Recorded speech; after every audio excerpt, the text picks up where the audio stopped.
We're good? Well, there's a couple second. I don't know if that's legal. Oh, yeah. Probably not. That's right. Yes. Pleasure. Alright, so I'll call to order the February 25th, 2019 joint work session of the Natural Resources Committee and the Planning Commission. And we will start, public comment is first on the agenda, but I don't see any members of the public here. So we'll turn it over to Pete Walter from there. Thank you, Chair Mitchell. So we're going to begin tonight with introductions. The purpose of our joint work session is to discuss the role of the Natural Resources Committee and how it interacts on land use decisions and with the Planning Commission. We're also going to give you a brief overview of some of the things that the NRC has accomplished this year and keep this pretty informal and open. And I've only got a few slides. So let's kick it off with our introductions. My name is Pete Walter. Planner with Oregon City the last 13 and a half years. My background. Wow. Been a while. Greg Stoll, I'm one of the new planning commissioners. Bert Schlagenhofer, one of the new planning commissioners. Vern Johnson, one of the newer. I should also, so please give us a little background on why you're serving on the committee and what your interest is. So we can go back. There's several reasons for it.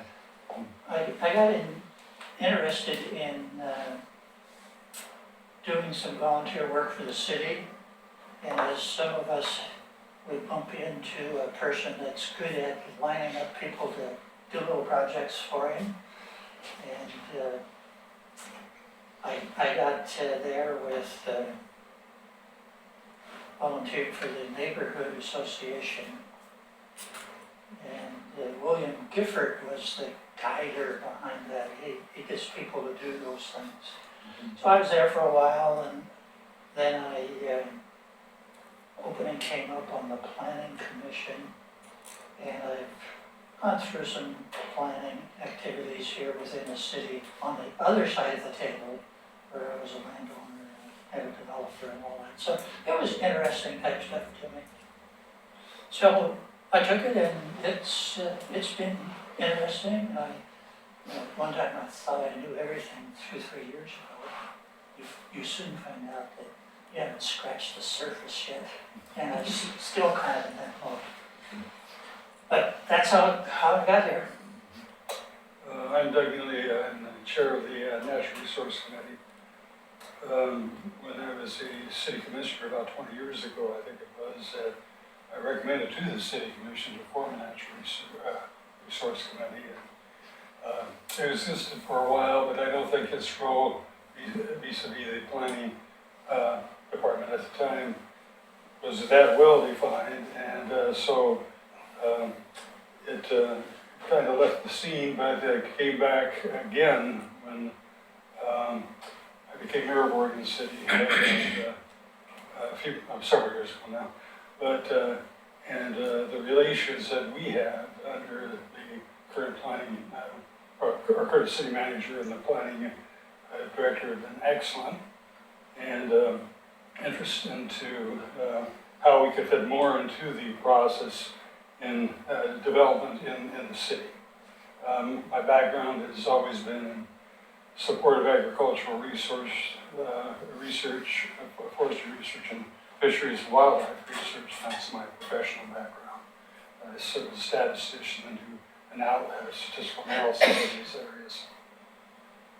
I'm Diliana Vasileva. I'm the assistant planner for the city of Oregon City.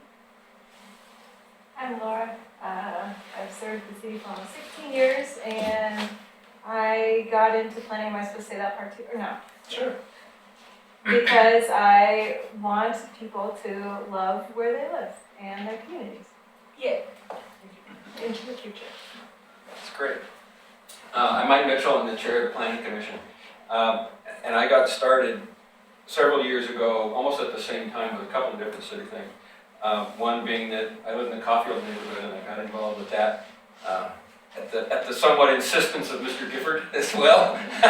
He got me too. He's pretty good at that. Yeah.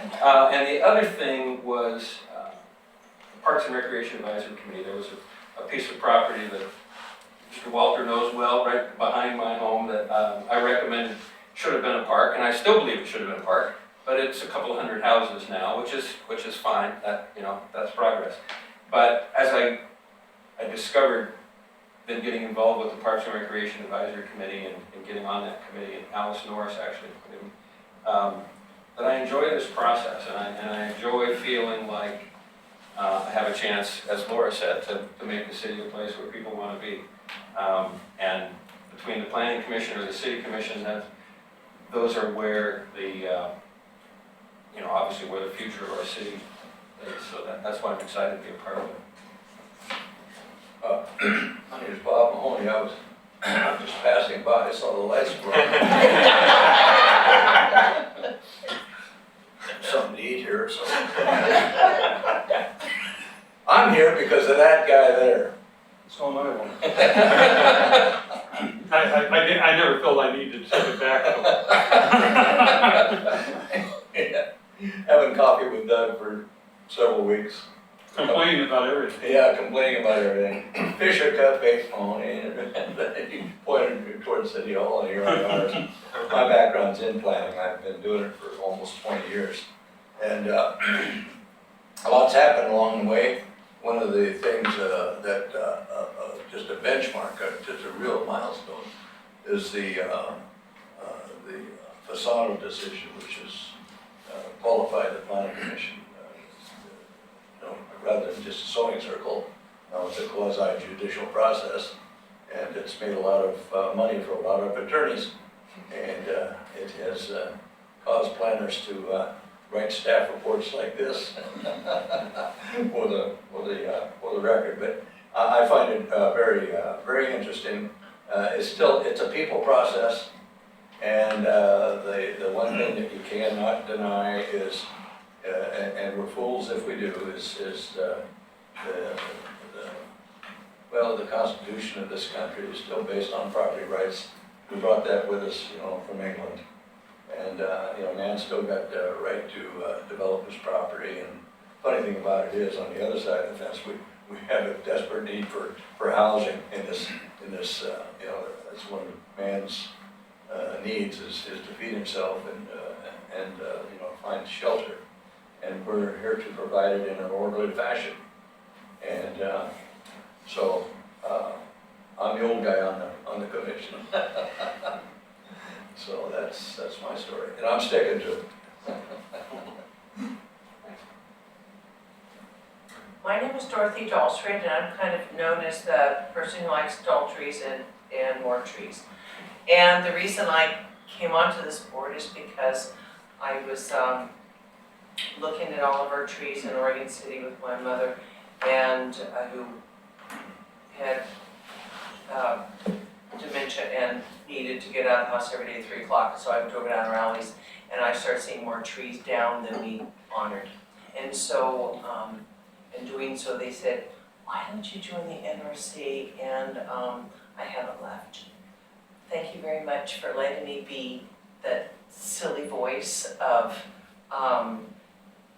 the thing that no one else will say. and I will often use the wrong word, but it doesn't make any difference. I have passion for our neighborhoods, and for our trees, for our livability, and our ecosystems in our city. We need foresting in our city, and we need to be able to condense our housing. We are exponential population. No matter what, they're having more babies. No matter what, we need more rooms to fill those babies and houses into. But we also need to have a livable city and good, clean water. And density is not horrible. But as long as we're surrounded by trees, it makes it more livable. Good evening, Matt Cool, and I joined the committee, I'm on my 3rd year, I believe. I wanted to, I think like many of you, wanted to get involved in the community and learn more about the city government process. And I'm also interested in the intersection between natural resources and using that as a vehicle for economic development. So that's why I'm here. I'm Patty Gage, and I'm on the Planning Commission as Vice Chair. I got on the Planning Committee because I I love helping people, and it's something I've done most of my life. I've been a realtor for 41 years, and I know I look like a restaurant. That's what I was gonna say. But through that process, I've been involved in a lot of realtor committees and leadership positions in real estate, and wanted to switch that over into working in my community. Lived in Oregon City now just 4 years, so I'm relatively new here. I'm from Gresham and was involved a lot in going into the city and helping clients in with different issues that they had, whether it be rezoning or things like that. And I really took an interest in that, and so when this opportunity arose, I thought this would be a good opportunity for me to learn more, so I can help people when they have needs, not necessarily in Oregon City, but just overall knowledge. But I'm very intrigued by the process and just everything that's involved, and I've already learned so much in just a short period of time that I've been on the commission, and so I'm really glad to be here. Great, and Dirk, we kind of skipped you. I kind of became acquainted with the planning department doing my due diligence of buying my house. I just thought this would be kind of something interesting to do. Just find the process interesting. My background actually is not in construction or government or anything. It's more mechanical engineering, and then we do plastic molding, plastic manufacturing. But my passion is construction. I really like building. I like building additions, restoring old homes. And so when this opportunity came up, I thought, what a great opportunity to become part of something I love so much, and seeing the process, and maybe not changing exactly what happens in the community, but at least being part of it and feeling like I contributed to something. Thanks. Pete, back to you. All right. So I'm just going to go briefly through the NRC's official policies. As Doug mentioned, it took some time to persuade the City Commission to establish a Natural Resources Committee, but they did so in 2002, the passage of ordinance, and along with that, they approved bylaws that govern how the NRC operates, and those were passed in 2004 and then again revised most recently in 2015. And then we have a code chapter which outlines duties and responsibilities in addition to those bylaws. So the duties in the code are for the Natural Resources Committee to review the quality and condition of the ecological, geological, aesthetic, and other natural resources of Oregon City and adjacent areas, to assist the city in developing and implementing policies and plans to protect, restore, and enhance those resources and the environmental quality of the city and adjacent areas. Through staff, the NRC may recommend actions to the City Commission, the Planning Commission, and the Parks and Rec Advisory Committee, PRAC. The committee is charged with assisting the city in carrying out the Heritage Tree Program defined in the city code, and there are other activities defined in the bylaws. So in the 2015 revision of the bylaws, we amended the mission of the Natural Resources Committee, and that's the first statement in the bylaws. And it says, in concert with the city, the committee shall advise, evaluate, and advance an agenda that empowers citizen, business, and governmental stakeholders to become natural resource stewards who achieve a beneficial balance among people and natural systems now and in the future. The bylaws themselves, there are 5. The first one is responsibility is to promote community involvement in the conservation of natural resources in partnership with the city and neighborhood associations and other community organizations. To initiate recommendations and updates to the city's comprehensive plan, codes, and policies as relates to planning goals that are integral to the Natural Resources Committee's mission. Third one is to receive notice of and comment on land use applications and city activities that have the potential to impact natural resources. Fourth is to conduct orderly meetings that keep good communication between staff, city departments and the community, and policymakers. And the fifth one is to coordinate yearly with the Parks and Recreation Advisory Committee and hold a meeting with them at least once a year. As far as how the Natural Resources Committee comments and advises on planning commission decisions, I'm going to briefly go over this and we can talk about it. But the NRC has provided notice of all land use applications that we send out via email. They typically comment on land use applications which impact natural resources, and those include applications within our natural resources overlay district, and other legislative actions which affect codes and policies related to natural resources. They may provide formal comments as a body through a duly noticed public meeting. And then applicants for land use applications that are in the natural resources overlay district are encouraged to present to and seek advice from the Natural Resources Committee. And some of this has been part of our code amendment process at the moment, and it's got some specific statements in it about encouraging applicants to do just that, which is a new thing. And then there are several projects which have benefited from this process. Go through some of the accomplishments of the NRC. So we provided extensive and very important input on the Natural Resources Overlay District Code, the Public Street Tree Code, the tree removal codes that govern tree removal and replacement on private property and for development review.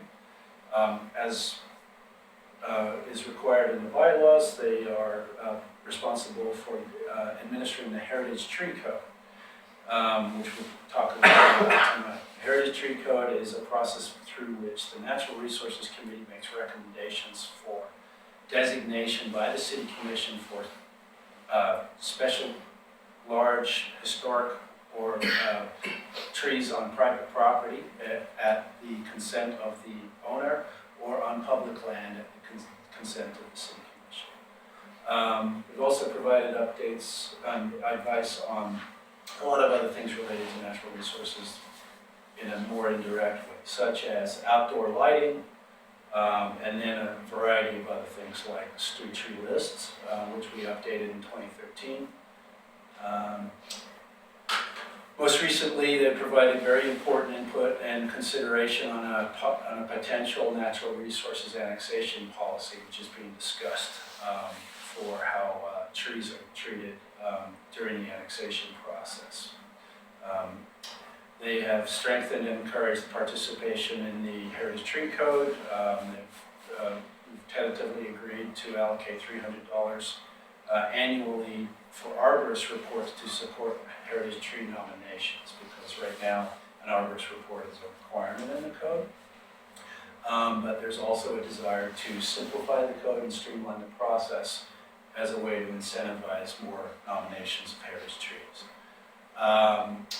They have provided comments on the phase 2 of the code, which the Planning Commission approved very recently, and particularly on the Natural Resource Overlay District and the plantings and all of the landscaping associated with that, both within the Natural Resource District and outside of the Natural Resource Overlay District. They provided support letters for a variety of community groups, including the Columbia Land Trust and Audubon Backyard Habitat Program, which operates in Oregon City now and is fairly successful and gaining traction. And that's a great program where property owners can learn to make their yards more habitat friendly.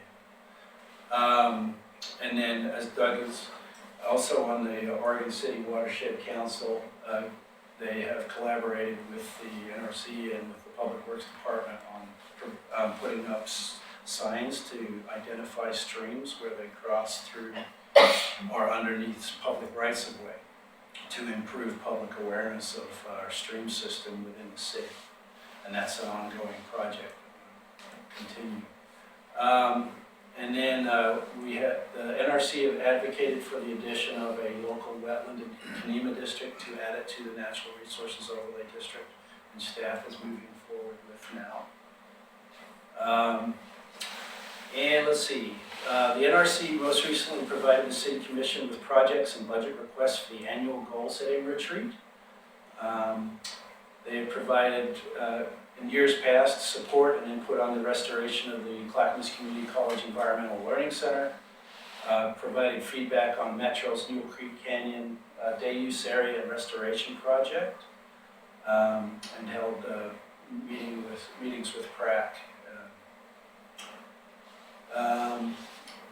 Priorities for the Natural Resources Committee that are spelled out in the work plan, which we discussed at our last meeting. In no particular order, this is something we're still working on. But support and encouraging the Heritage Tree Program through publicity and incentives. Exploring the process for the naming of unnamed streams, geologic and geographical features. There is a federal body that has a set of guidelines for how you can do this, and so we need to look at it in more detail because there's a variety. There's a lot of tributaries that feed into named streams that are unnamed, and there are also some unnamed streams in the city, and the city would benefit through that process. Then supporting habitat enhancement and restoration projects on publicly owned land, and that includes lands that are owned by the Urban Renewal Commission, like the Cove, Scattering Canyon, which is part of the cemetery. There was a restoration project there where it turns into Newell Creek Canyon. Filbert Run Park, as examples, since there are natural resources within those parks. And they support the City Commission's discussion of future uses for the upper yard area. Now, this is the site where the Public Works Yard currently is, and then there's going to be discussions in the future on what happens with that area. And then the NRC is also very interested in supporting habitat connectivity and connectivity in general between the Rossman landfill site, which is south of the Home Depot area, and around there, the end of the Oregon Trail Interpretive Center, the Cove, and the Willamette River. We have a couple of adopted plans that speak to this. There's the Waterfront Master Plan and the Downtown Community Plan, so it kind of dovetails with that effort. The NRC maintains communications with the neighborhood associations, the Citizen Involvement Committee, and the business community, just through being part of the fabric of the community and also meetings with those bodies. They support Arbor Day and Tree City USA programs, so the NRC is our official tree committee when it comes to Tree City USA. All of the members are listed on our application annually, and the chair is part of the application process. One of the things that is a priority but not funded this biennium is to support an update to the city's local stream and wetland inventory, which is part of our natural resources inventory of the city. It's called a Goal 5 inventory. It has not been updated. It's a very expensive process to update it. The last time it was done in 1999 through a company called Shapiro and Associates. But that's what we use today. It's not totally accurate, and it's always incumbent on an applicant to field to ground truth what we have mapped. And case in point, the Kenema wetland was not part of the inventory that we had mapped, and therefore we could not apply to the buffer to that wetland that we require for other wetlands and streams in our code, because it was completely outside of that. So if we had a more up-to-date inventory, we could probably get a better idea of, and that would actually help developers as well as natural resources as well, just through predictability. And also supporting coordinated strategies for invasive species management. We have several agencies that are responsible for managing invasive species, Soil and Water Conservation District, and then all of our city crews that work in streets, parks are all trained in proper use of herbicide and that sort of thing. There is a opportunity opportunity at the county level to be part of a partnership, just as an information sharing thing. And it's called the Clackamas County Integrated Pest Management Program. The city has an opportunity to participate in that program. So that's all I have for you. I can go back through these slides and I'd be happy to cover any questions that you have. And if I missed anything, please, let's talk about it. I've got a question. So there are the areas in the city that are officially defined in the Natural Resource Overlay District. Right. And then there are a lot of other really natural resources that aren't officially designated. So for the NRC, is their role in the planning process different between those defined areas and other areas where they would like to have input, but are outside the NRED? May I comment on that? Go for it. Yeah. Yeah. We, the planning department's been great to work with in this past year. One of the concerns is there really wasn't a formal mechanism of having developers come to talk to us that had NRODs, Natural Resource Overlay Districts, in their development. The current code, and the planning commission has seen it and made, and I think approved some changes in it that request the developers to come to us, not require them. One big hiccup that we regarded as a hiccup that came forward was with the development of the Cove site on the east bank there. I guess it was about 2008, the Planning Commission was a type 3 decision. The Planning Commission reduced the buffer around the Cove in the NROD from 200 feet to 50 feet. The City Commission back about 20 years ago, when Metro was actually developing requirements in terms of overlay districts, they had 50 foot, and the Oregon City Commission actually on Adams-bearing streams extended to a 50 foot, 200 foot. The city commission at the time, or the Urban Renewal Commission at the time, was aware that the Planning Commission had reduced it from 200 to 50 feet on the Cove. Now, I'm going to say the developer has been very responsive to our request in dealing with this, and has indicated that when they do this project, and probably will use that area to level out the banks and provide cut and fill in the development, is actually has said that they would be willing to go ahead and plant native species all the way up through next to their development, and that's they have to be greater than 200 feet.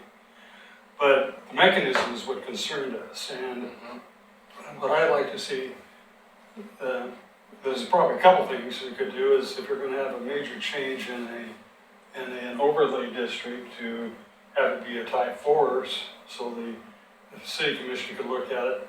I don't know if that's the best way to do it. I think the best way to do it is for when these kinds of things come before the planning commission, to actually direct us to discuss the changes that occur when an overlay district is changed so dramatically. I don't think we have to become involved in nitty-gritty stuff. I mean, sometimes there are changes made, but there's mitigations to take those changes into account. But when we have such things as a dramatic 75% reduction in an NROD, it was of concern to us. And so a good mechanism, if the planning commission is going to see these things, we'd like to see them first and make recommendations to you all. And so that's probably one of the things that has popped up just recently that we became very concerned about. Now, the planning department and the developer, in the case of the Cove, have been very cooperative in this regard. They've come to us at least twice. Yeah, And but discussions. I'll say that based on your public comment and on this Gulf Street public comment, that's why they agreed to do that. And I agree with what you're saying. How that one happened, okay, it happened. how do we make sure it doesn't happen again is the trick. So something like that, that Mayor Neely suggested, where the Natural Resources Committee would be advised of that kind of a change to the NROD. Is that something that would have to be in the code? In our, how we define our processes?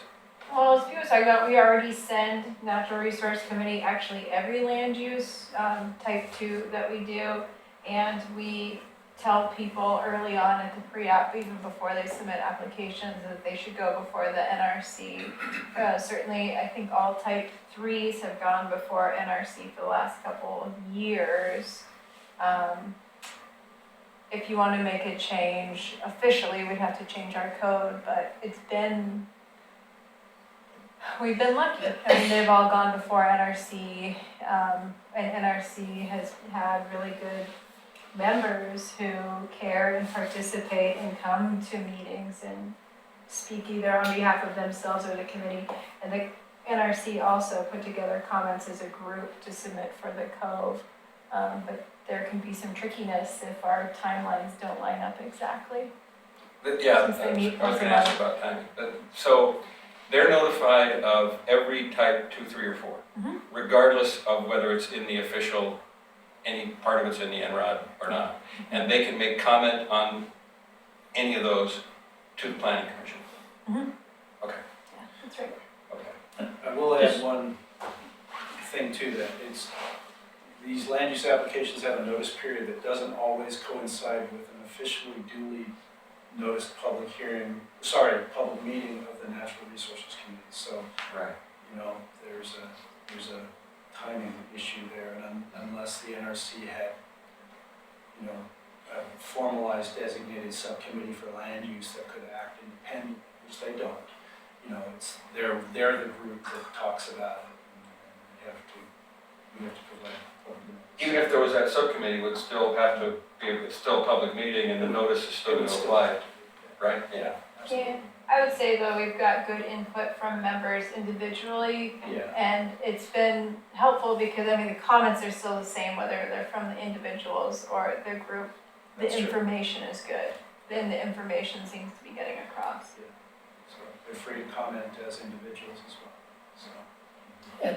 At the pre-app level, isn't it today, even a developer coming in with a minor partition or some that's not quite a full subdivision, sometimes they're encouraged to go to the neighborhood association or go to the NRC, and sometimes if they're a little bigger, they're required to go. Is that still two paths to get by that hurdle? They encourage developers to go to the NRC, but if they're not too interested, do they go around it, or is it a requirement? It's not required. It is a requirement? Not required. It's not a requirement. So, But in fairness, I mean, this has just gone into the code, or recommended to do that, but that's generally true of the neighborhood associations too. Are there some specific things that they have to go? some things at a neighborhood level, they're encouraged to go to for minor Yes. petitions and that. Yeah. Or lot line adjustments or minor type stuff. And until recently, I thought there was a lot of people going around that are not taking that recommendation.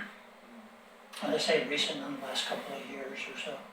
For the neighborhood association, it's required for completeness to show your notes and things like that. So for larger things, you're right, it's required for neighborhood associations, just not for NRC. But we have seen people compelled to go. I think they.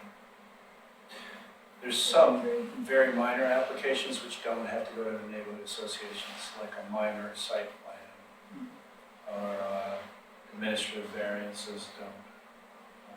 But there are a handful, the vast majority do. Yeah, they're less discretionary. But is that part of the way some applicants may be getting around contacting NRC? I don't think so. I think in any application that involves the NROD, Natural Resource Overlay District, then there's notice and there's discussion guess I was probing to get back at what Doug was Yeah, saying earlier, There's, that if planning commission did some magic or the crystal ball lit up too bright and they just made the change, how did that, I'm not trying to say who or anything like that, but how did that get around the system or not get caught? Or what do we need to do to prevent that from happening in the future? Well, Well, I think, historically what happened when that application went through was a type 3 decision. And there was a request as part of the package of requests. And water quality resource report written by a professional group. And within that report was a request for a reduction of the buffer or the vegetated corridor width from 200 to 50 based on the cove and what the cove was deemed to be as far as condition and that sort of thing. And so it was a discretionary decision. It was provided public notice. There was more than one hearing. And then ultimately a decision issued by the planning commission. Probably I don't know timing-wise what happened back then with the NRC. but, Yeah, I can't recall what the status of NRC was at the moment, but I don't want to dwell on that application too much because we're broader, but because it was owned by Urban Renewal authorizes the application to be submitted through the process as well, so. well, I will say I was on the Urban Renewal Commission and the City Commission at the time and knew nothing about it.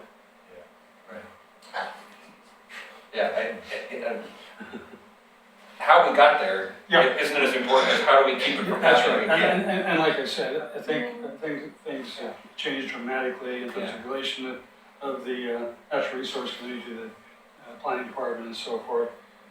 But I think, I'm gonna come to your point, that when it comes to a major change in the, in an NROD, I feel they ought to be required to come to us beforehand. If you're making minor changes that are gonna be dealt with in terms of mitigation, then that's a different story. But this was not the case, it just went from 20 to 50 and no specific mitigation plans were done at that time. So I think there is some level at which the Natural Resource Committee ought to see it as a requirement. And that would be a great example. A reduction in the NROD of 75% is huge. Sure, yeah. And the code revisions that are moving through now, that NRC involvement is still recommended and not required. Yeah, and NRC, as Pete alluded to earlier, did a lot of work on lots of parts of the code amendments. There were some suggestions that they put in that the planning commission as a whole didn't bite on. So not 100% of everything they wanted got into the revisions that moved forward to the city commission. But I don't know if that was one of the things that was suggested back then. I think it was other stuff, so. Well, The idea that it would be required and not just a suggestion, I can't recall if that was part of the conversation or not. I don't believe so. I think we had the paragraph that encouraged the contact, and then we also looked at standards. Yeah. We looked at fence standards, and we looked at tree removal standards.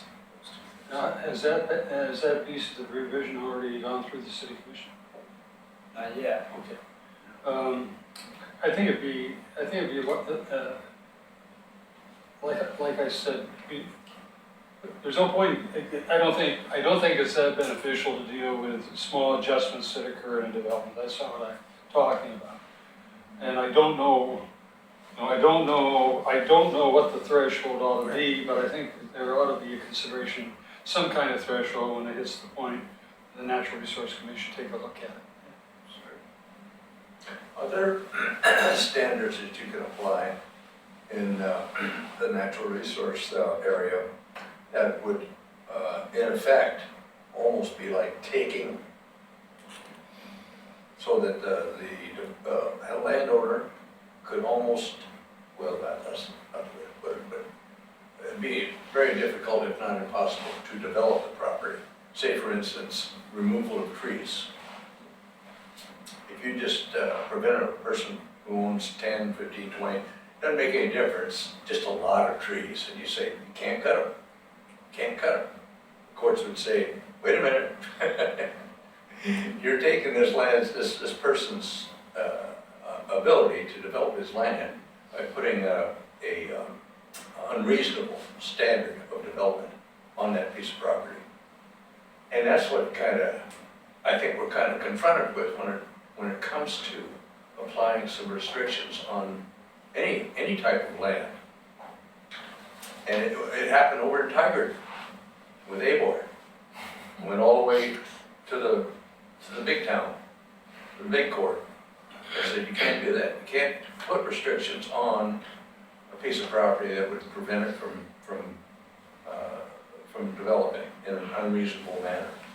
And that's the thing that concerns me in terms of implementing something. I recognize the importance of protecting the natural resources, especially here in Oregon City, where we have so many trees and where we have so many opportunities for landslides and water runoff and things like that. That's really, really important. It protects the public, the public interest. But we have to really look at this in terms of process and in terms of equity, fairness, So that's what I've seen in the almost 8 years that I've been on the planning commission. These are the things that really start World War III, that people don't come out and beat their chest over this, but boy, they're thinking about it. They're thinking. I've seen that planning commission up there, just the blood pressure goes up, 20 points just over tree removal. And we spend 45 minutes on the discussion of it. And it's not a good meeting. And we don't, really, we sit here and we kind of smile at it. But try just going through a meeting like that. And you don't get a good feeling. You say, this is planning. This is what we do. No, we all recognize we got a problem, we got to deal with it. We're both sides of the aisle, for the developer, who's got the right to develop, and for the public that's got the right to expect that their environment that we all share is going to be protected. And how we do that is in the process, I think. So I got about 6 months left to go, so I'm going to make a lot of noise. But I'm going to say a lot of things that people have already been thinking and just suggesting and making a comment here and there at these meetings. We've all been through it, that was a lousy meeting. I got so damn mad one time, I got up and walked out home. I went to the bathroom, but I came back. But I mean, I think we've all been through it, and it frustrates the staff too. They bring stuff to us to referee, and it's what we're doing is we're refereeing. We got a $400 attorney sitting down here, an hour, taking notes and names. But these are the problems I think that we've got to resolve. We do in order to keep our sanity as appointed people. If I'm wrong. Well, I don't think it says you can't do anything with it, but what you do with it has to be consistent with what your code says. Mitigation on tree removal is done, that has been done. These kinds of things are within the code to permit it. But I'll hark back to the days when the city commission was approving developments on Mill Creek Canyon. And you lost apartments in the process, you lost houses in the process. And the statement of the commission at the time, planning commission rejected it, and it was appealed to the city commission. And the city commission said, well, we really don't have codes to address this. Their attorney said, if you have a hazardous situation, yes, you can reject it, and the city commission did, and the developments went through. So I mean, it's, you know, there's a balancing act that's involved in this process. And I'm sure that the people that live in these areas, like steep slopes areas, that own property might be frustrated that we don't let them build houses there. Yeah, yeah. But there's a reason we don't do it. Well, yeah, I agree there. That's an extreme example, and it should be prevented, because you're dealing with public safety. But that's there. more of a seismic hazard than a tree hazard. But no, we've got another one on the horizon, I don't know if it's being considered, and planning commission did consider it, but not to the depth that I thought it demanded. And that's, what do you do when you're being asked to annex a piece of property that's got all these trees on it? And the guy chops down the trees before the ink is dry on the annexation, you know, and before it comes into the city. Mhm. See, so how do we deal with cooperation between the county and the city to save those trees, or to at least buy us some time so we can look at that and say, okay, what does it mean? Selective removal of the trees, or just mow them all down? I maintain that in the process of planning, the last guy that gets the word, the absolute last guy, and he's still chewing on a cigar, and that's the D8 cab driver. He's the guy that, nobody told me. He told me. He takes a swath of trees out that, you know, could have been saved or something like that. So it's this planning is not a precise art. That's something to add on Mike's question. So your question was, what if there's something like a wetland or a hazard, but it's not in the NRON, but we know about it. It's not in there yet. But the NRC is notified of it. They can come in. The code phase 2 is a good example of how things are kind of working. So you guys came in, and you voiced your concerns on the 50-foot, 200-foot, and even though they legally didn't have to do that, since the planning commission was receptive to it, and then we, strongly suggested that maybe they could do that, and they needed us to grant the variances, that whole thing kind of worked out. Even though it didn't legally have to do anything, No, I agree with you. but they needed us to give them approval. So it kind of worked, even though it didn't, Well, they're really doing it voluntarily, because you might recall Yeah. that the land had already been sold to them, so there was no Right. conditions for you could put on it. Yeah. But yes, they were very cooperative. Yeah, it was a good example of how it worked out, even though we didn't have to force them to do it. And just to clarify, the Natural Resource Overlay District, we recently went through and did an audit of all the Department of State lands, wetlands that have been filed with them, which they're legally required to do, and our overlay district to see if we could regulate all of them, and we could regulate them all for the history of the DSL that we had, except for this one in Kenema that we're now putting the overlay district. So it's not like it's terribly off, and we know it's terribly off. As far as we know, aside from the Kenema one, we should be squared away, but we don't know what we don't know. Yeah. Without going into too much detail on the code, if a wetland touches the NROD boundary, but it's not, then the buffer goes around that. So the code actually says in detail what happens in that situation.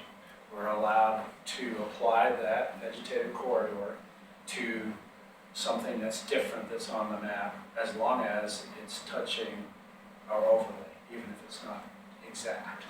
But if it's completely outside of that NROD, which is the case of the Kenema one, then state kicks in and the wetland's protected, but there's no vegetated corridor associated. So it's required to follow any state regulations and any federal regulations. So, But is the NRC notified, were they notified in that case, well, in that situation, since it was outside?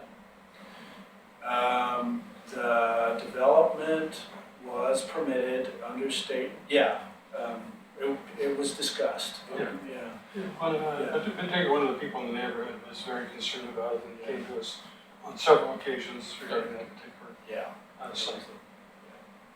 Yes. It looked like you were gonna say something when we were talking about.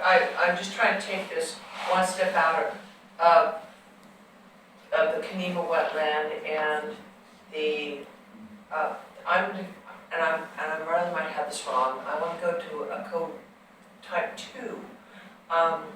The example I'm gonna bring up is the one up in Park Place where they really should come prepared with a street name, but I think you know exactly what I'm talking about, where they have 9 houses up there, and it comes right up to an Enrod area, but I don't think it was Enrod. It's right up behind Holcomb School.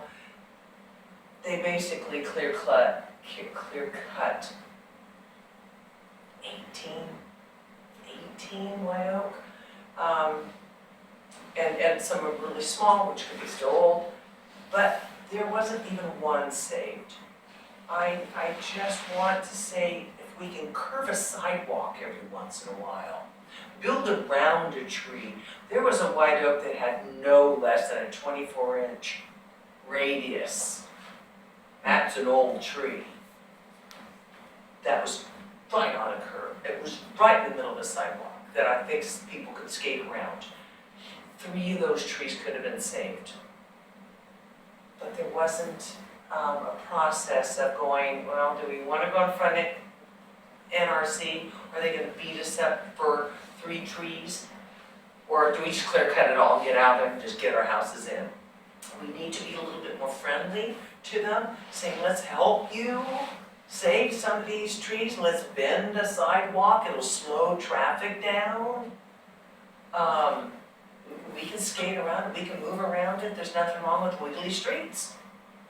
Or, maybe I'm saying that so wrong, and I've been taking examples and pictures of curving sidewalks on main thoroughfares, which do slow down traffic, and it still saves a substantial tree that just happens to be in the right of way. Nothing wrong with going around the tree. And to So that there we point, go. Central Point Road that was developed, I don't know, 30, 40, 50 years ago or further back, Yep, have sidewalks that go around Yep, some of these and big they trees. still do, and there's nothing wrong with that, it's They have healthy. survived tree. for a fair amount of years, that it's Yep. not gonna die immediately.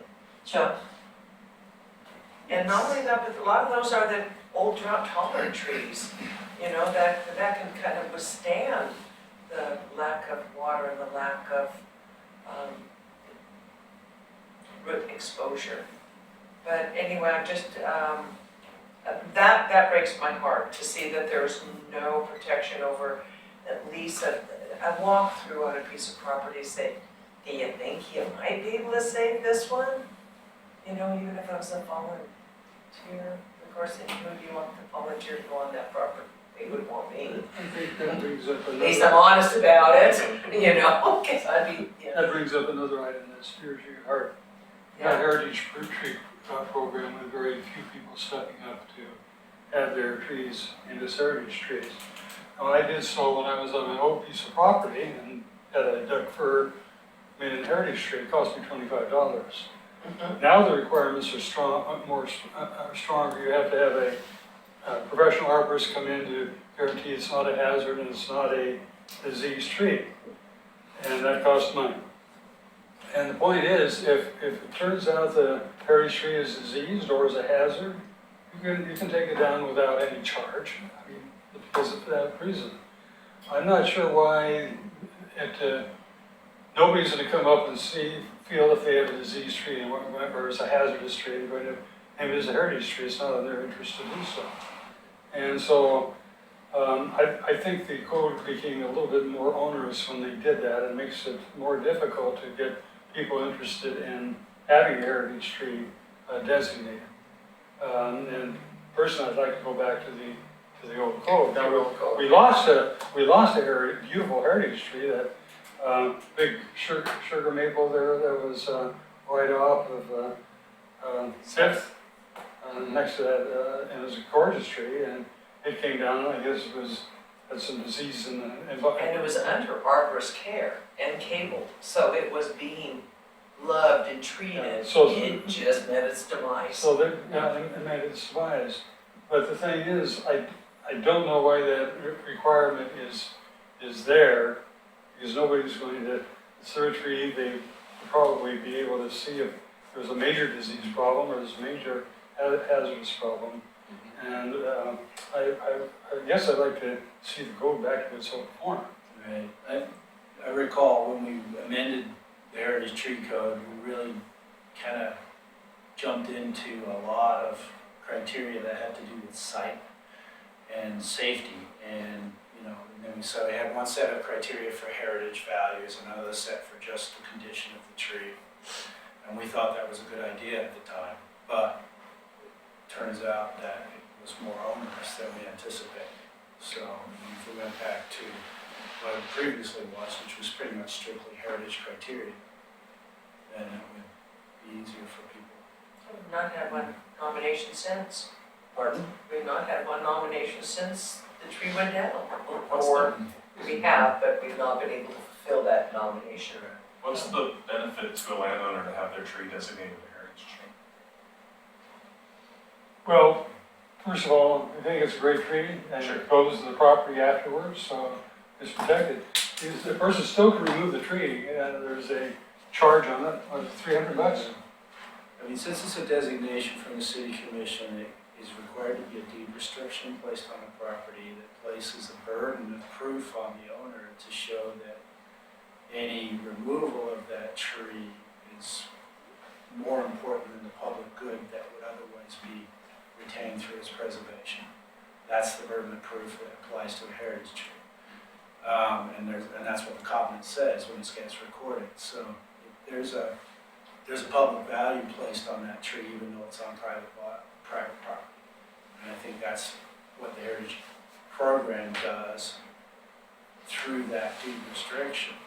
But it's done consensual because the owner agrees to it, and it runs with the land. So, you know, normal routine maintenance and all of that can be done, you know, without having to get special permission and that sort of thing. And as Doug said, if the tree truly is a hazard, then, you know, it can be removed.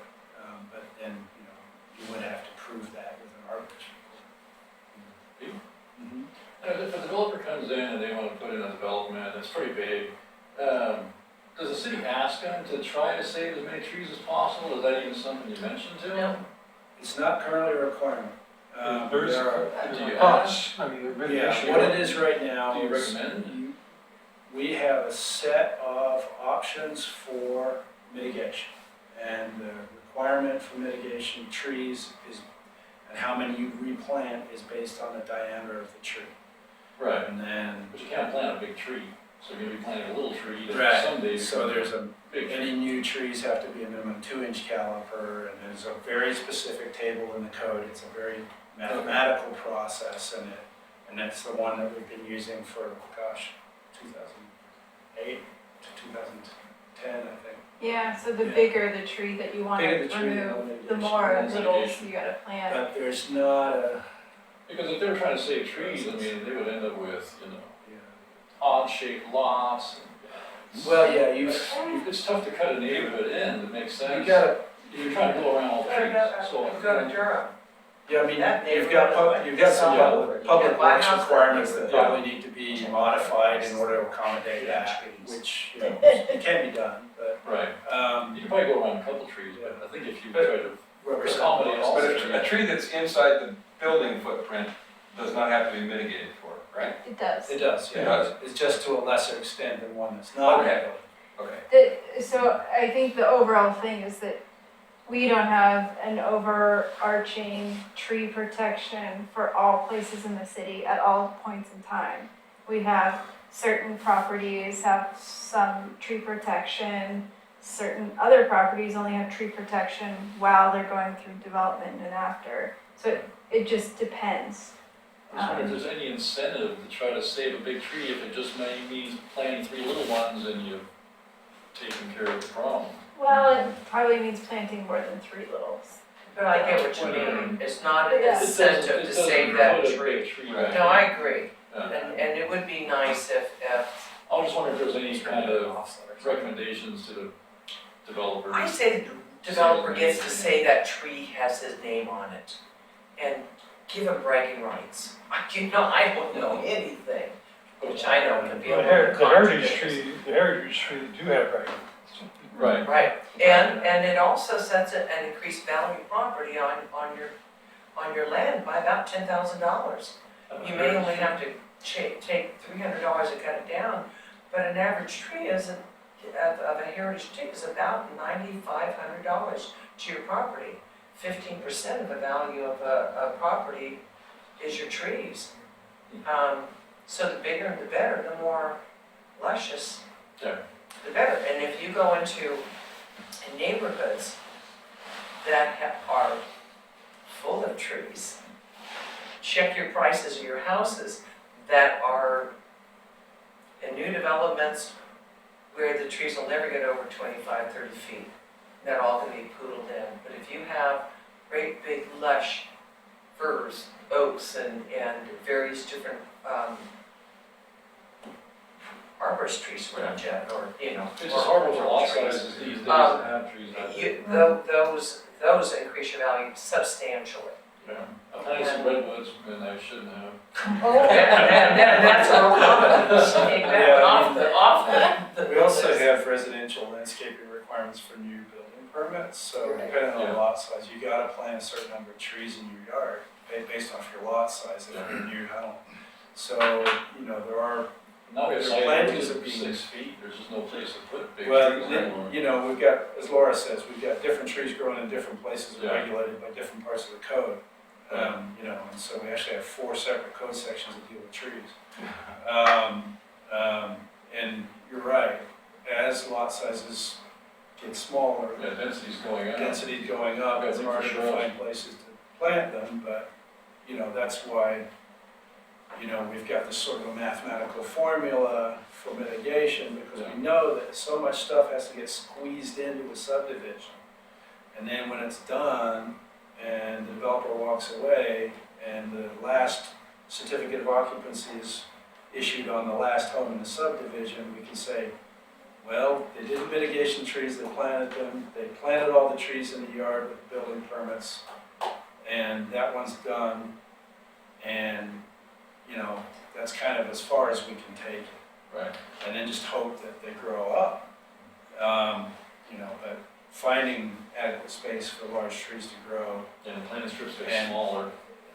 is a challenge.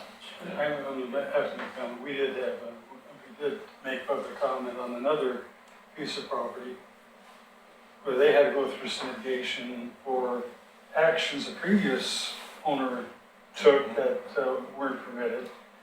And the natural resource, given the condition of the property and where it was located, we felt that what was being put on them was too onerous by the city. We testified, and the decisions of how they would mitigate were changed, I think, in part because of our testimony. So it goes both ways. Yeah. Well, I hope that we would be finished by about 8, but, I know there's some other additional questions, maybe we can. I think the two things that we had probably the greatest concern about was the NROD changes and also still heritage tree issues. Is there anything else, Matt or Dee, that you want to bring up in terms of our concerns? I think I You covered got, it. yeah, so, I can stop talking. Oh, well, since I have that. Sure. Some of our mitigation, I kind of wish that if by chance we were looking at,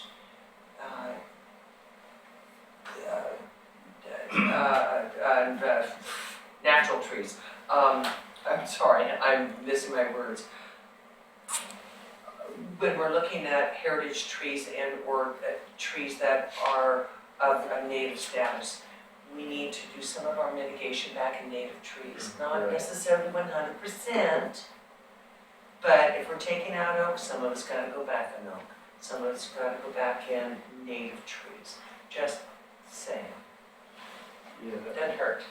that code amendment did make it into the code as far as white oaks go. So we do have a requirement to replace white oaks with white oaks, based on the NRC's recommendation. I'm sorry, I didn't know I was interrupting you. He was indicating, time was running out, and I Well, wanted to that's make up sure. That's up to Mike.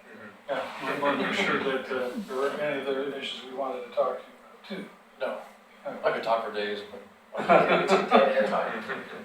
One thing I wanted to close with, my point of view is that the subject of planning, urban growth, requires an amazing, you wouldn't believe how much amount of data, information to flow from those departments which are responsible for it. Urban renewal, community development, city manager's office, engineering, all that information which is applicable to the decision-making process which we engage in at the planning commission level, they have to get into the record because it's on the record. State law requires that our decisions are based on findings. Findings require information. Information requires a tremendous amount of effort from our departments. And we've got to keep that in mind. And there's information which doesn't apply, and there's information that goes right to the heart of things. And that's what we've got to weed out at the planning commission level, because we're responsible to build that file, build that record in case it does, so that it stands on its own. It's a good decision. We've got to be aware of how much effort it takes with the limited resources that we have in this city, financially and manpower-wise. Boy, oh boy, and that information has to be timely, and it has to be accurate and applicable. That is a real, real task. So we have to be aware of that when we're sitting up there, you know, and we're thinking, I need to know this, I need to know that, and yada, yada, yada, and that kind of stuff. And it's that hiccup in that information flow and the communication that screw up the process. Somebody says, oh, wow, I didn't see that coming. And you make a motion, and all of a sudden, we're reinventing the wheel, or we're getting off task, you know. So, I think we ought to be aware of that, if we're not already. Keep that in mind as we're making motions and debating and considering things amongst us. Because we're so doggone smart. I mean, you know, my ballpoint pen doesn't have an eraser. It does have a clicker. Anyway. I have one more question, and then we'll close unless somebody else has anything. So, when a proposal comes before the planning commission, either the NRC didn't see it, or the NRC saw it and doesn't have anything to say, or the NRC saw it and does have something to say. If they saw it and have something to say, that'll be in our material. But do we have a way of knowing, as a planning commission, yes, the NRC saw this and didn't provide any comment, or no, they haven't seen this?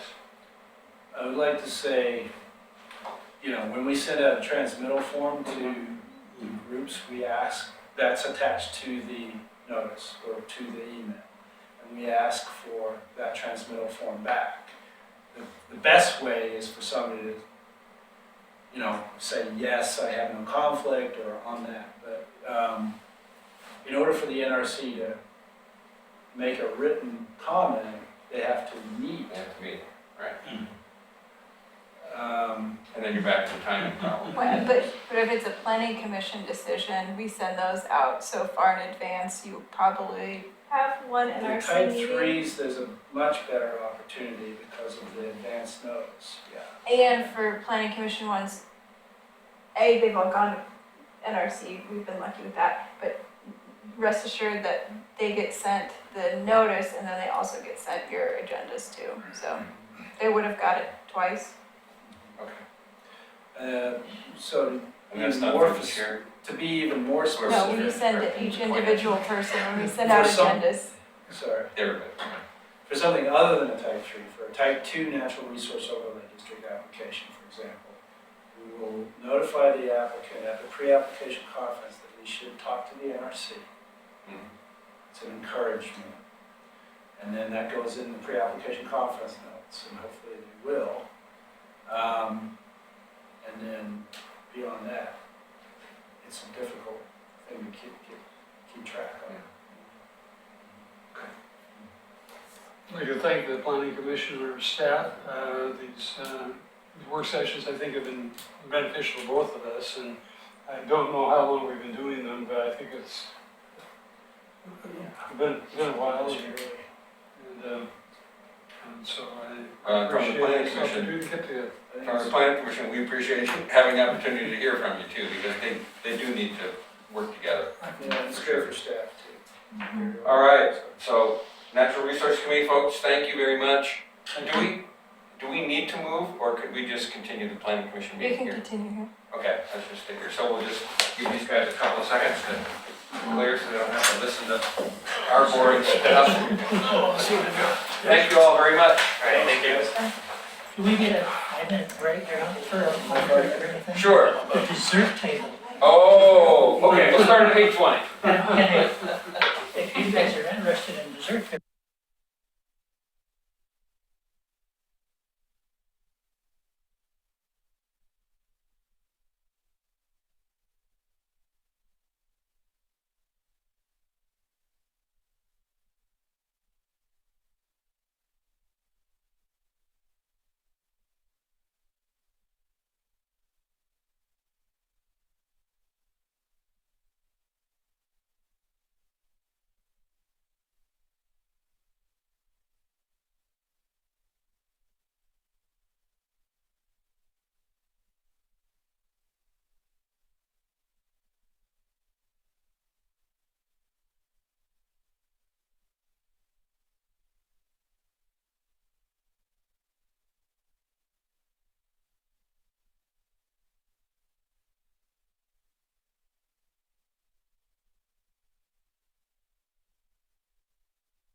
You're getting us ready?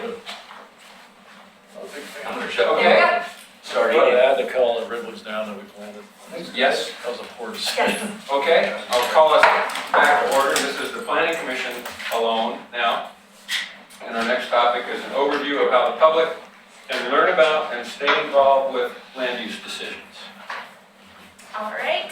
So I'm Diliana Vasilieva. I'm the assistant planner for the city. And I will be giving a brief overview of the public noticing that the planning division does for development proposals and all of the opportunities that the public has to learn about and to review those applications. So depending on the type of application that is submitted, there's different levels of discretion and different noticing requirements.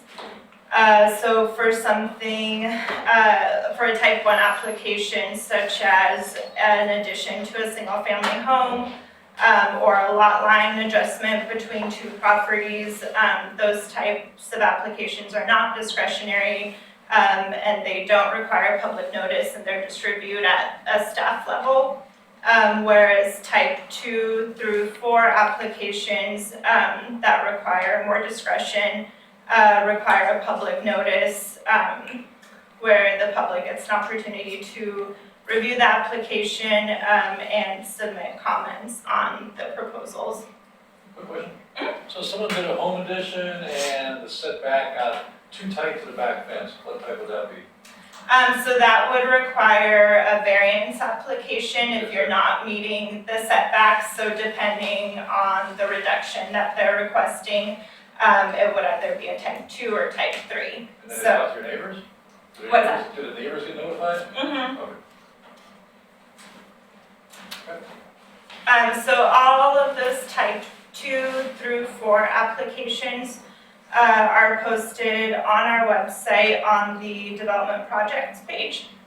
So if you go to our website under the How Do I tab, under Find, there's a link to the development projects page, which looks like what you see on the left there. It includes a map with all of the projects currently taking place in the city.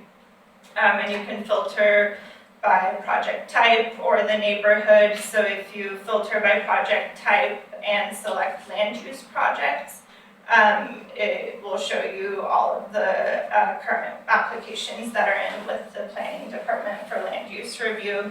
And you can click on each individual pinpoint there or on the list below the map to look at an individual application. And it'll take you to the project page for that application, which looks like what you see on the right there. So on that page, you can review the applicant's submittal, including all of their plans and the responses to the applicable sections of our zoning code. You can also check on the status of the application, and there's also contact information for the planner that's working on the application, who's the best person to ask questions or to provide comments to. Is that document updated on a daily basis, or how is it administered? Is it updated? Yeah, it's updated when the applications come in, they're uploaded, and then once the comment period is or the deadline for submitting comments is identified in the status update, and then once a decision has been made, the notice of decision is also uploaded. So once the project's complete, does that go away, or does it transfer to another file or archives, or what? Yeah, if you go on the project webpage, the map shows all of the current projects that are in review, and then there's also a link for archived projects, which are projects that have already gone through the land use process and a notice of decision has been issued. Okay.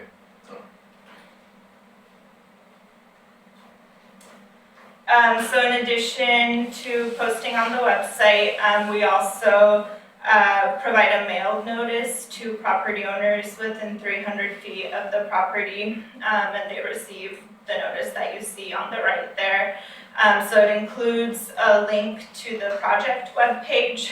The notice itself is just that one page with a brief 1 or 2 sentence description of the project, but you can click or type in the project webpage to view the complete application. And it also lists all of the sections of our code that are applicable to the proposal.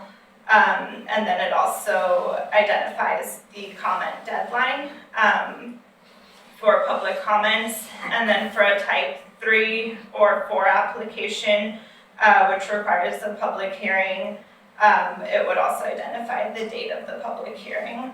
And one thing we've worked hard on in the last few years is under the request, we try and word it so it makes sense to someone who doesn't know about land use. I think that one says approval of 32 lot subdivision R8 zone next to Central Point Crossing with geologic review for high groundwater and downstream analysis. So we're trying to translate jargon in the notice where we can.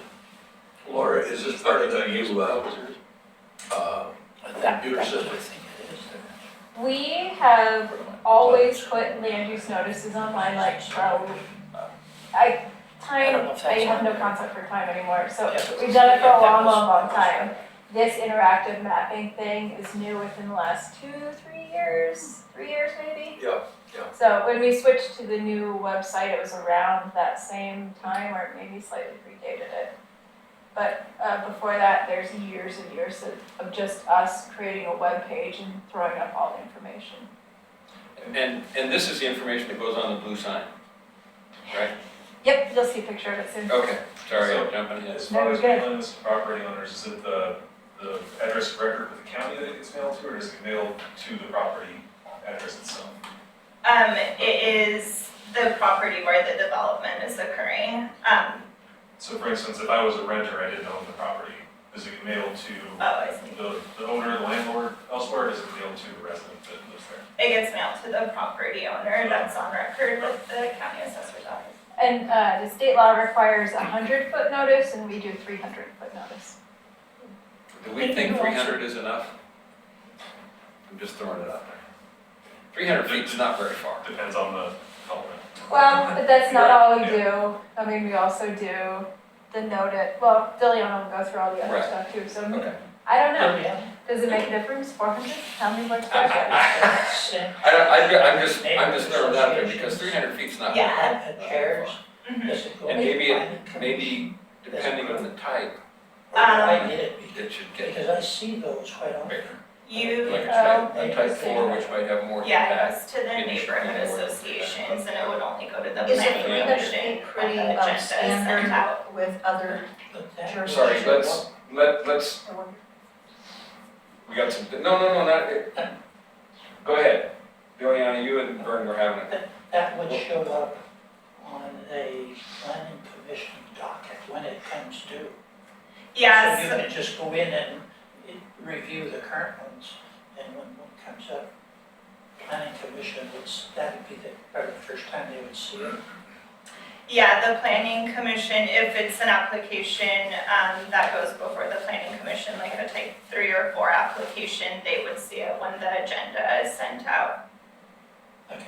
Yeah, you probably get it earlier because of neighborhood association. Neighborhood association, yeah. Did you have a question?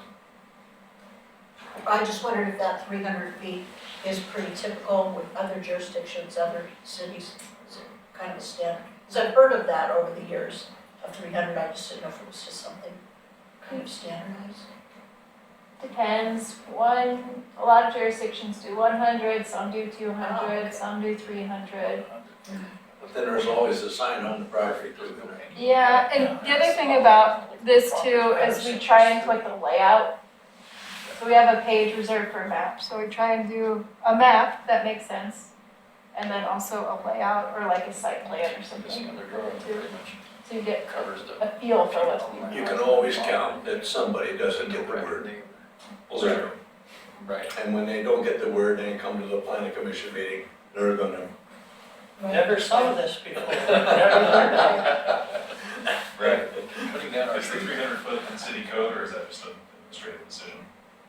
It is in city It's in code. city code.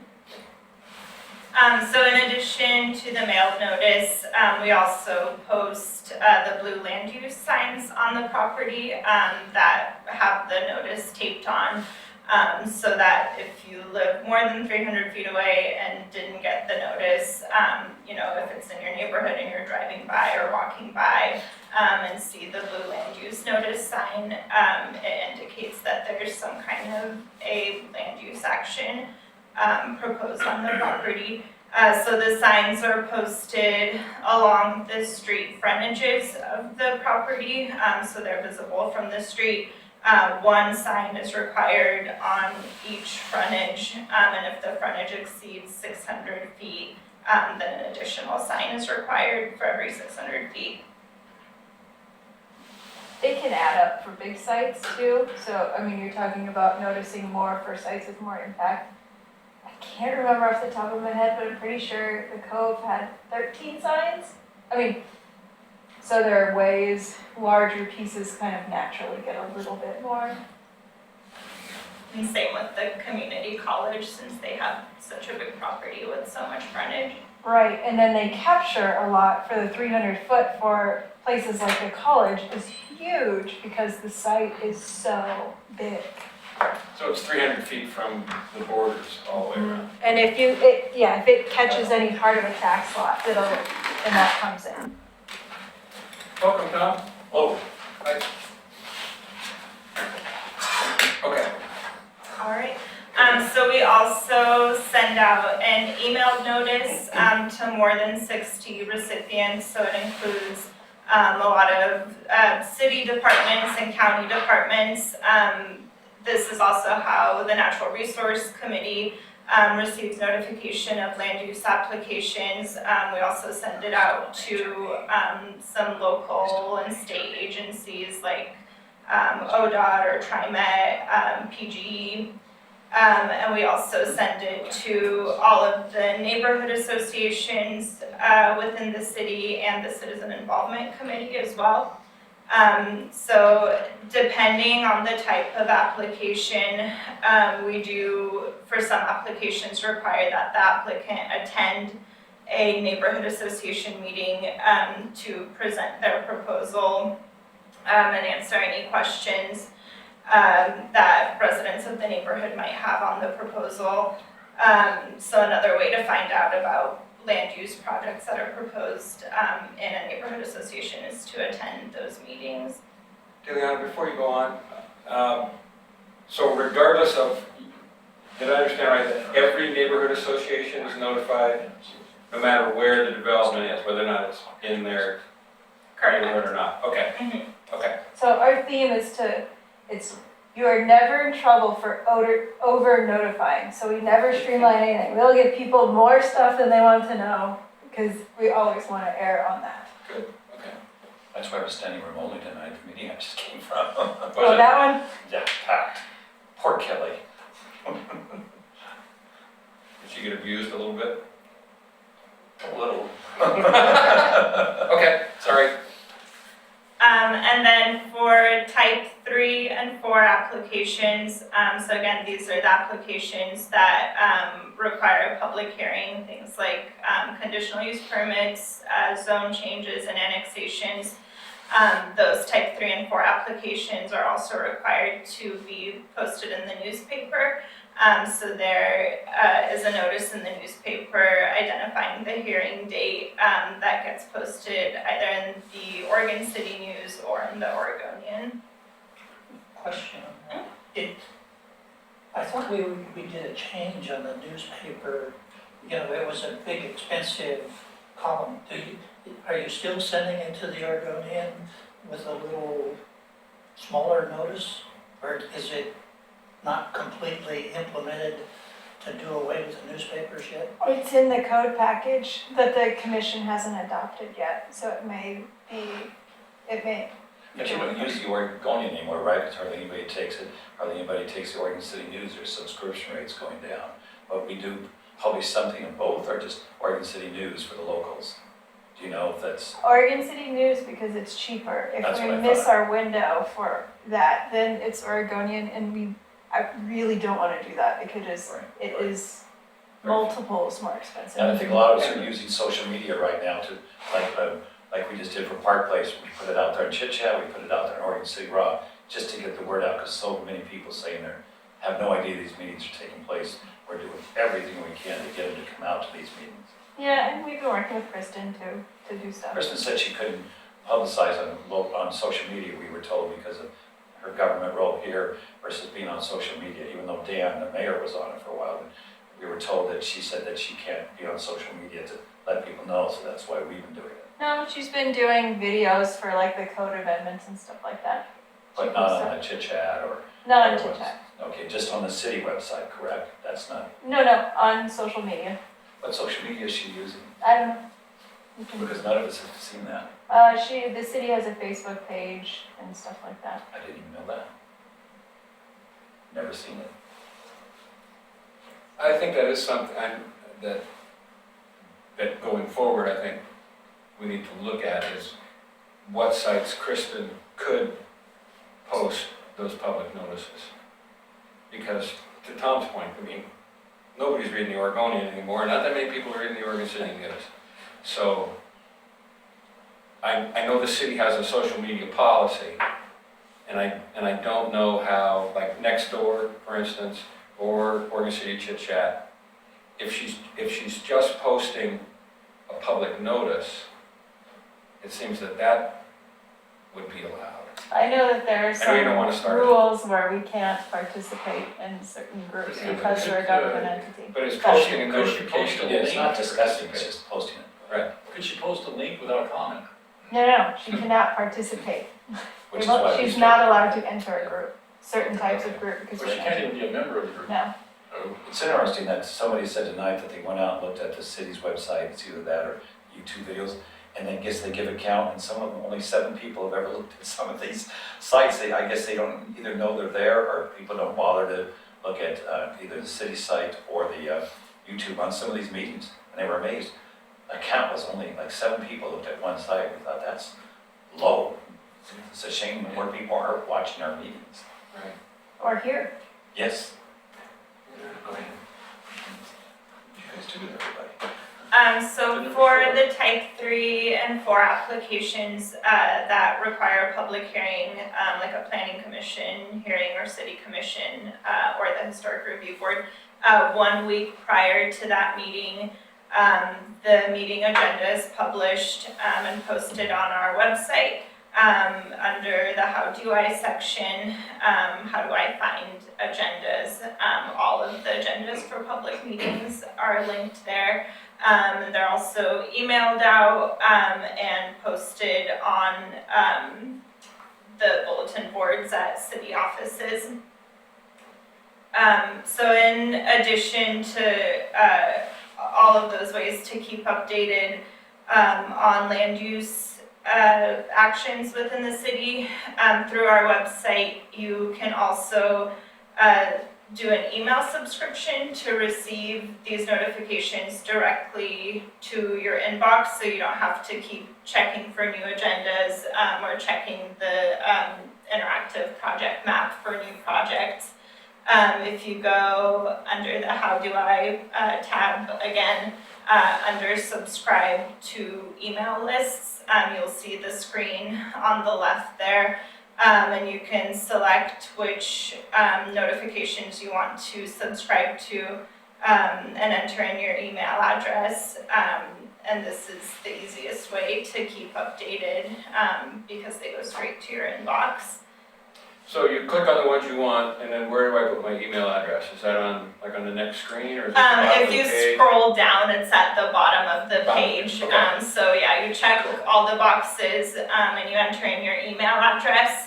And then I think it sends you like a confirmation link to your email, so then you click on that link to confirm all of your subscriptions. I never even knew that existed again, and I've been on commission for 6 years and CIC for 3. I've never even known that was there. I would like to make another comment. I'm sorry to get right here and start interjecting. Those little yellow cards that are mailed out. We heard it a lot during the concept plans back in 2008 and all along. So many people out Redland or out Holly Lane, because they're not in the city, don't always get those, and I know it has to be within a certain footage of a area that's being considered. And tonight, we had almost half and half Redland Road people who are not even part of the city, but they're concerned about the traffic, but they don't get notifications. They found out about that meeting through friends of theirs who said you should come. So that, those yellow postcards will sometimes go out to our citizens, but it doesn't reach other people that get impacted by a lot of this development. And that's a real shame, because they're not taking the paper, they're not knowing about the site, because no one's told them about it, and they're not getting the yellow postcards. So unless they know someone within the city limits it's going to impact, they don't know to come to our meetings. I know you've experienced that. By yellow postcards, are you talking about Well, the I was park just showing place? up here about the park place. Yeah, meeting. so the neighborhood association's boundaries extend to the urban growth boundary. And yes, the city does support neighborhood associations and encourage public involvement. So we pay for the postcards. When we do citywide code updates and things like that, we also send postcards to property owners, and those go within the urban growth boundary. So it hits outside city limits as well, but if you're outside the urban growth boundary, you're right. Right, because all of Redland Road, Beaver Creek, all those people, when you go to these meetings, you've been at the same ones I've been in, we never knew about this because they didn't get one of those cards because they're outside the urban growth or outside the city limits. Yeah, I mean, one thing that's not listed up here is you guys as a group, or, you know, whatever organizations you're a part of as well, you're part of this land use system, and you can certainly go let people know that there are things like email subscriptions and how to stay in touch.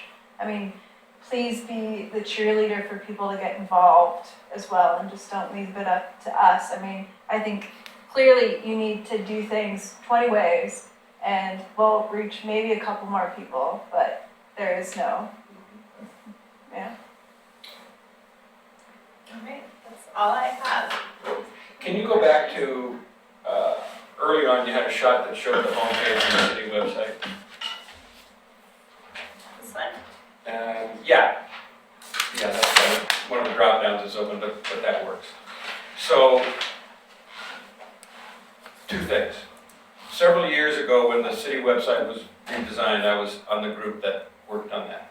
And the intention was for those items across the bottom to be the hottest, most used things that people use, okay? And those, actually, it's amazing how many people look for information about the pool in the library. That was incredible information. The other thing, as a side note, part of what I've been involved with in my job is the user interface part of the two websites that we operate. And when you look at the numbers of people that bail out, the bounce rate is what they call it, each time they have to click on something, it's scary. So, leading up to that, and I know that Laura has cleaned up, so now you have to click on how do I, and then find, and then development. You don't have to click on find, but you have to go how do I, and then you need to look under find and see development projects. I would love to see that link in that blue strip at the bottom. So when somebody opens up the homepage, there it is right there. Oh, development proposals, that's what I want. Click, and they go right to the map. I think, I mean, I know there's a limit, and whoever the website designer is, they're gonna moan because that's gonna start to look crowded down there. But, you know, you could make it a little taller and stack agendas and videos on top of each other and stack online bill pay a little and work in development projects. I think if somebody goes to the city homepage, they ought to see right there.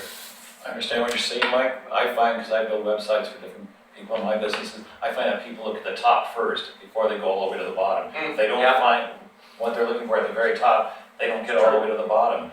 I even have troubles when sometimes I go look at the meeting schedule, what's on the agenda. Where do I find the meetings? I'm going through all these different sites.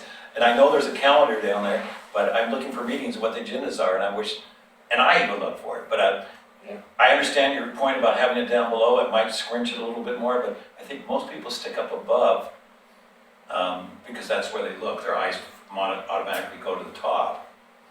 And sometimes depending on your screen size, That's true. you don't see the Or your bottom phone. up. Because most people are using their phones nowadays. Right. Well, you have to scroll all the way through 3 pages to Yeah, I get to the know. bottom. Yeah, but the city's front page is, I mean, it's not a big, it's. Is it that size right Yeah, there? it's basically Yes, that, that's, so that's, you're not. but if you're on your phone, it's a little bit different. Sure. I think the mobile one is a little different. Does happen. Right.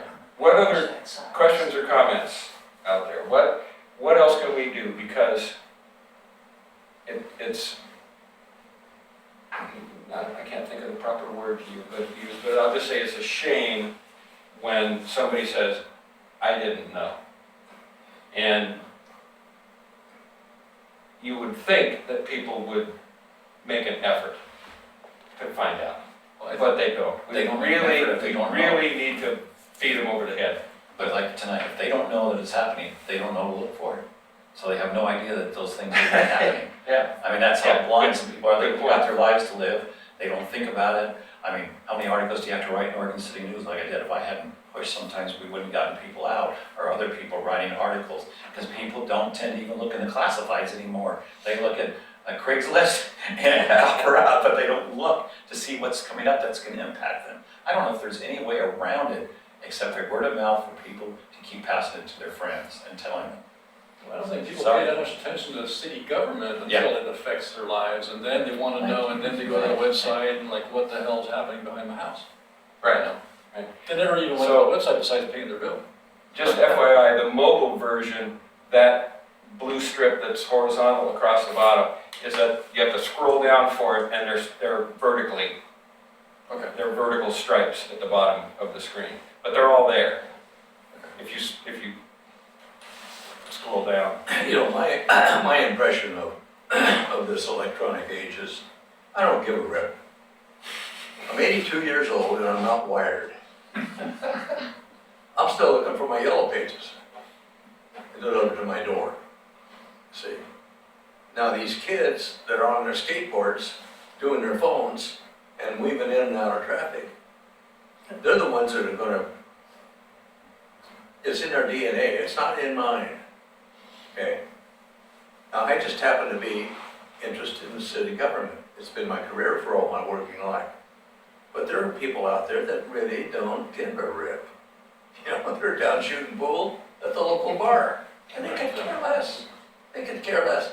And we shouldn't wring our hands over those people, God bless them, you know. We're gonna represent their interests just as much as we represent the scholar of community government. But, you know, I don't think that we ought to really, we're doing the best that we can. You know, you can't make them, you can lead them to the water, but that's about as far as you can go. All we can do with the resources that we have is just do the best that we can within the law, and we probably go beyond. And that's it. That's it. We've got the code. As long as we make our decisions based on the law, you know, and recognize that and respect it. From my point of view, I've done my job. You know, I'm not gonna worry about the guy that didn't get the word, because my job sitting up there is to try and represent him the best as I can through the responsibility of what it means to be part of the planning commission. So I think we've taken about as far as we can. You know, we could spend $1 million and probably get the word out to everybody. But you know, really, that's overkill. So how far do you go? You know, and I think we're making a lot more out of this public hearing stuff than it really is. So the problem is, Bob, that then these people come in and say, we didn't know about the meeting, we didn't hear anything. Well- But they didn't know to hear about it or to look it up because they didn't hear that. there Okay, was- Tom, I understand what you're saying, but what do you do in response to that? I agree with you, Bob. Do you back up and you start the meeting all over again, just on the basis of them? No, you don't. Due process in this state is due process, and we're doing it. We do the right process, you're right, and we've said that to several people. No. We've done everything we can do, we put it out in the paper, we put it everywhere, but people don't take the opportunity, sometimes because they don't know to even ask. they don't know what's even happening until after the fact, then they come in and bitch at us. But what are you suggesting though, Tom? I don't know. We've got a limited resource. We've I got agree. only so much money that we can spend on this. You know, I think we're doing as good as we can do. Let's get on with it. You're right, but we do need to involve the community. No Any question. chance we get. But we're doing it. 'Cause- I mean, these concept plans that we have, and the meetings and the open houses and things like that, my goodness gracious, holy smokes, you know. On the email list, or do you have any idea how many people are subscribed to one topic or another on the email list? No, but I can find out and let you guys know. I'm just curious, I suspect it's not very many. Interesting tonight that we had two city commissioners there, Frank and Rachel, and they both kept saying, or at least Frank really kept enforcing the fact, go out to Aurora City, read about this, give your name in, give your ideas in, and Frank kept saying that over and over, you got it several times to address to people, if you're really interested, don't be blindsided. Go to OR City and look up the information about any concept plan. And I'm not sure, has anybody else here ever looked at the mobile one of OR City? Yeah. You know, I use the main computer. I usually just go to look at meetings. I didn't even know that those were down there, Mike. I had no idea. I'm glad to know it now, though. It's I know, Yeah. cool. here I am, and I've been involved 9 years on all this, but I didn't even know that it went all the way down to that, because I'm usually looking for meetings and information right here. And that's kind of the things I'm thinking about, is that people aren't aware, like, I should be aware, and I didn't even know that was there. Now that we're aware, we can share it with people that we run Yeah. across, so. Yeah. And that's what I think Right. Laura was encouraging us to. But 10 years from now, our high school seniors, they're gonna be much more involved. It's gonna be embedded on their wrist. Yeah. Well, No, they're not gonna use that site, No, they're gonna be using the mobile one. Yeah. The numbers are already Right, that way. right. It's gonna be printed on their glasses. Yeah, that's right, that's right, they'll be walking down the street. And bump into light poles and all Yeah, sorts But of. the point is, we've done everything. I agree with Bob. You can only do so much to get people out, and then they come in and say that they never heard about it. Laura and her team have done everything they can to put it out there. And I've done everything I can on an individual basis to try and get word about things, and still people don't know. Or they don't know to look, because they don't know it's coming until it's right there. There's nothing we can do, really. Well, you know, I've been on the website, the city website for like 15 years for, you know, building permits and paying my bills. I didn't know there was agenda on there. Because I never looked, I had no reason to look, there was no, I wasn't putting up any projects. So, yeah, without the need, you're not thinking over there. Right. I didn't know it was there, it was right there, so. Do we ever promote the email list in the trail news? Because that was one thing that really surprised me in the city survey, how many people get their information from the trail news. I read that today and I didn't see it. You're right. That's a good idea. I'll follow up. I think that'd be something good to get in there. I think we did when we Don't- first launched the website. Yeah. That was a couple of years ago. And it would I be great can't to, recall I think, if to it's promote been that years. again. Here's how to know what's going on in your city, sign up for the email list. Couple of Promise not to screenshots, spam them. click here, yeah, we won't sell your list, we won't. A lot of people won't even give their emails for anything, even on the sheets they sign in for here to speak, because they don't want to be on the list to get spam. Because they're getting so much of it. Right. Yeah. Well, you can make money with those. They're afraid it's gonna get sold to somebody. Yeah. How much money could we make? That's all. Not to pay salaries. Other questions, or Juliana, you covered everything you wanted to, right? I just have a Questions, couple suggestions? updates or Yeah, once we're done, communication. once we're done. So, any other comments or suggestions on this topic? Okay, communications? We do not have any meetings scheduled for March 11th, which is our next meeting. And then the meeting after that is March 25th, which is spring break. You're gonna have some time off, so you'll have the month of March off. You may have a meeting April 8th, you'll definitely have a meeting at the end of April. So at least for March, you get some time off, but rest up because you actually do have a lot of stuff coming down in the future pipeline. You're gonna see our stormwater master plan, you may see OSU extension depending on how things shake out.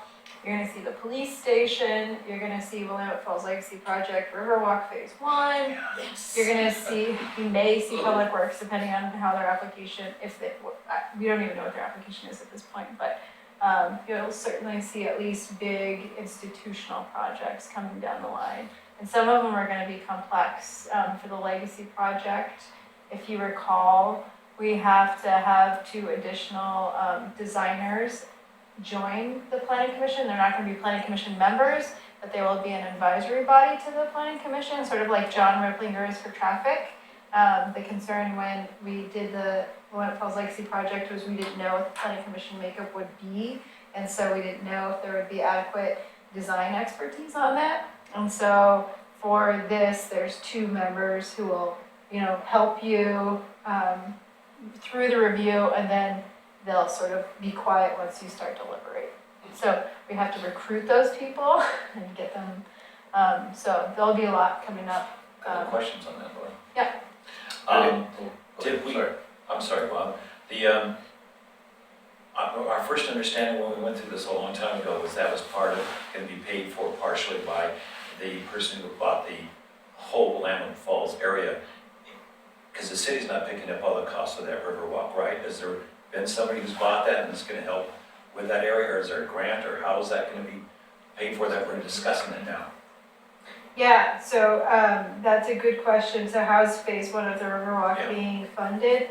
There's some funding by the city, but there's large fundings from various places. So the state backed lottery bonds had a couple different amounts in there. There's Metro's playing a large part of it. So it is a little here, a little there. Certainly not all of the city.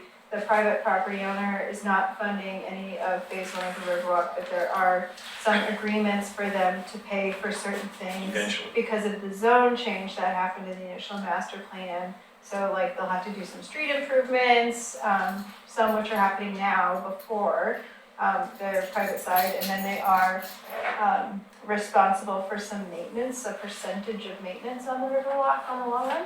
So there is no private owner now, from what I understand yet, would that be retroactively charged to them, and do they know when they buy it, hey, you're gonna be responsible to help with this Riverwalk? There's a private property owner right now. It has been purchased then? It's still owned by George Heigerken, who has owned it out since bankruptcy.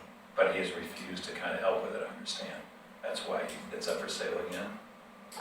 He controls if it's bought or sold. The 4 government entities, Oregon City, Metro, the state, and Clackamas County have an easement that lasts through any property owner, and a design that we have adopted as well, the conceptual design for that. The property owner can buy or sell their property just like any property owner in the city.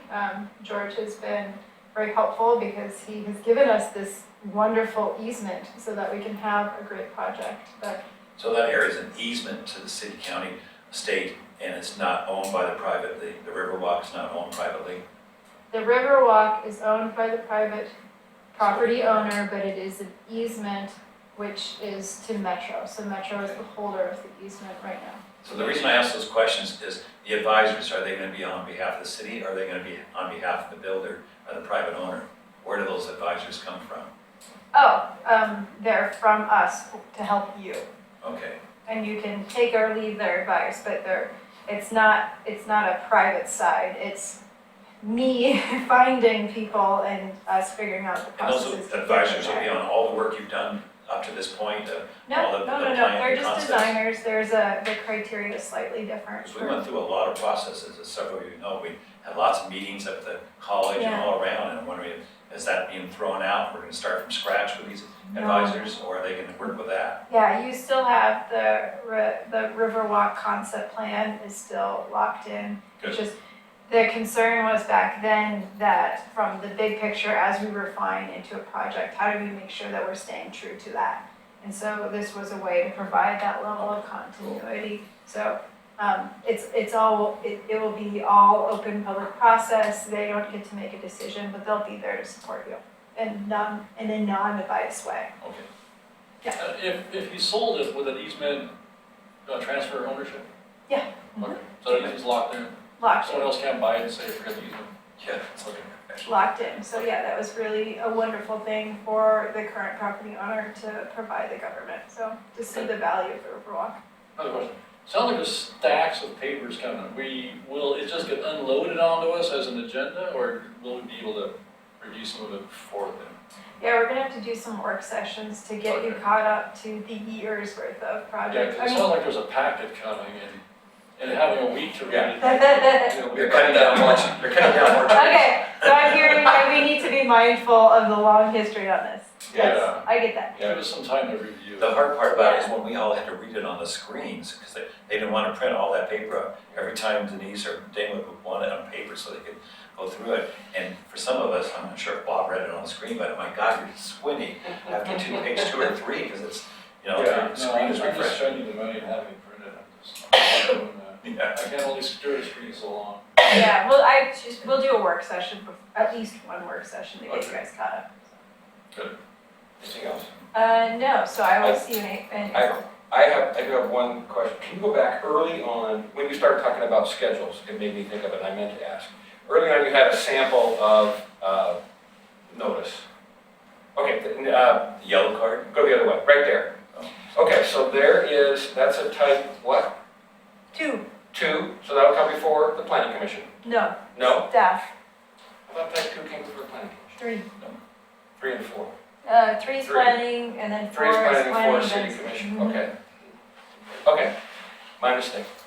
Never mind. Type 1 doesn't go to anybody. It just Staff. goes. Laura just decides in her personal time.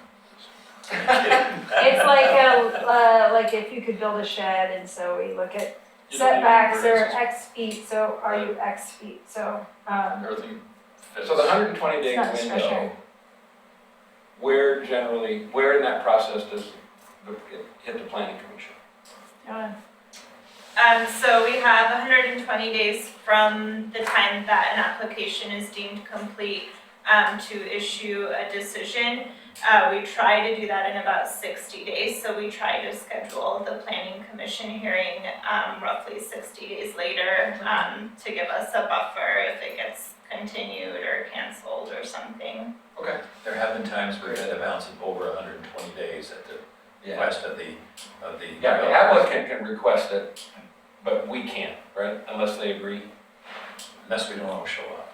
unless we say, we don't have enough to approve it, can you extend your Yeah. 120 and give us more Okay. information? That's normally how that goes. Anything else from anybody for good of the order?